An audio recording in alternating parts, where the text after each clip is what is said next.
Xavi हर्नान्डेजको interview पश्चात लापोर्ताको बारेमा तपाईँलाई के भन्नु छ? के लापोर्ता बार्सिलोनाको केपिओली हो? के लापोर्ता लापरवाहीको नतिजा हो? कि अवस्था हेरेर लापोर्ताले उक्त समयमा उपयुक्त निर्णय जे थियो त्यही गरे?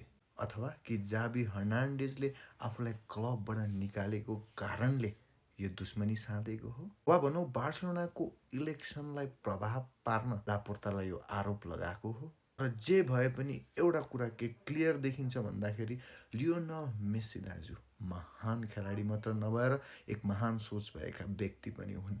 लियोनल मेस्सी दाजुलाई पनि थाहा थियो बार्सिलोनामा आफ्नो कमब्याक नहुनुको एकमात्र कारण भनेको लापोर्ता हो भनेर।